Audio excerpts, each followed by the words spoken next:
でもこの場に3年ぶりに戻ってこられて、で、2年ぶりの開催になるこの映画祭に来られてとても嬉しく思っています。Je suis vraiment très heureux d'être ici. Ça fait 3 ans que je n'étais pas venue à Cannes et puis il y a eu une édition manquante l'année dernière, donc je suis particulièrement heureux d'être ici aujourd'hui. Alors, parlez-nous un petit peu de Drive My Car. Comment vous le présenteriez? ドライブ・マイ・カーをちょっとご紹介していただけますか？これは、ある演出家であり俳優である男性が妻を失って、で、彼がその喪失を一体どうやって、解決するかというか、自分自身の人生を取り戻していくか、それが一人の女性ドライバーとの出会いによって起こるっていう、そういう話です。村上春樹さんの原作の話ですね。C'est un film qui est adapté d'une nouvelle de Haruki Murakami, l'écrivain japonais. C'est l'histoire d'un metteur en scène qui perd sa femme dans des conditions assez tragiques.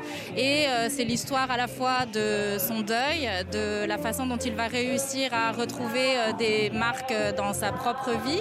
Et ce processus de deuil se fait aussi grâce à sa rencontre avec une chauffeur qui va le conduire un petit peu partout et avec laquelle il va tisser une relation d'amitié. Comme dans les films les plus intéressants, c'est un film qui marche par couches, où il y a plusieurs sujets qui sont abordés, plusieurs thèmes qui sont abordés.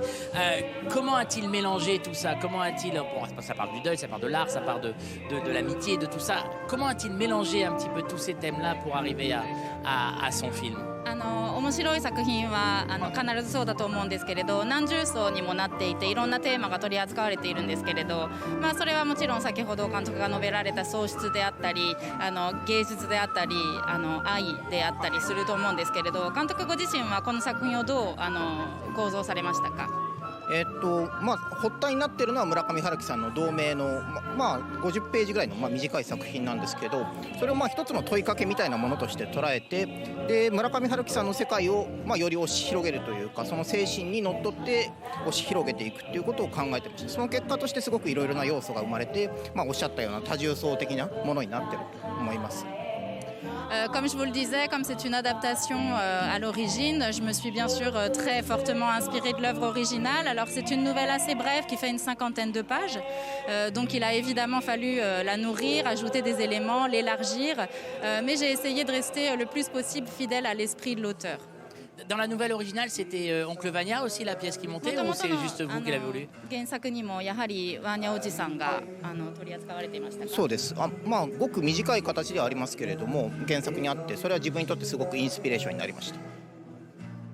Oui, c'était effectivement déjà cité dans la nouvelle originale et donc j'ai décidé de la garder et puis de l'exploiter un petit peu plus largement que dans la nouvelle. Un petit mot sur vos acteurs, notamment Toko. Comment vous les avez choisis et comment ça s'est passé? 役者さんについて一言いただけますか？どうキャスティングをされましたか？これ本当に自分自身が仕事をしたいとずっと思っていた、主演の西島秀俊さんがそうですけれども、三浦透子さんは今回初めてお会いした方ですけど、まさにこの人しかいないっていう役者さん、そういう人たちとでもどのキャストともできたと思ってます。素晴らしい役者の映画だと思ってます。J'ai vraiment choisi des acteurs avec lesquels j'avais envie de travailler. C'est le cas de l'acteur principal Hidetoshi Nishijima qui a joué le rôle de Kafuku. Et également, Toko Miura, c'est la première fois que je travaillais avec elle, mais je ne voyais pas qui d'autre pourrait incarner ce rôle, donc c'est pour ça que je l'ai choisi. C'est un casting que je trouve très beau et c'est un vrai film d'acteur, je trouve. Avant de parler justement avec Toko, juste un petit mot sur la relation entre le cinéma japonais et le Festival de Cannes. Le cinéma japonais est présent quasiment tous les ans ici à Cannes. C'est important là-bas, c'est un vrai label d'avoir son film à Cannes. 日本映画とカンヌの関係性はもうずっと長年続いていると思うんですけれど、日本映画にとってカンヌ映画祭というのはどういう存在ですか？フランス全体がその日本映画に対してすごく高い関心を払ってきてくれたっていうのはもう歴史的にずっとあることで、最近に至るまでずっと日本映画にも変わらぬ関心を払ってくれてると思います。でそのことによって日本映画の価値っていうものがやっぱり示されているところがあるので、そういう流れの中に自分がいられるっていうのはとても幸せなことだと思います。Bien évidemment, pour le cinéma japonais, le Festival de Cannes est vraiment un festival incontournable. C'est un énorme déclencheur. C'est ce qui permet aussi au niveau international de révéler la valeur du cinéma japonais. Donc pour les Japonais, en tout cas, c'est vraiment un événement qui est extrêmement important.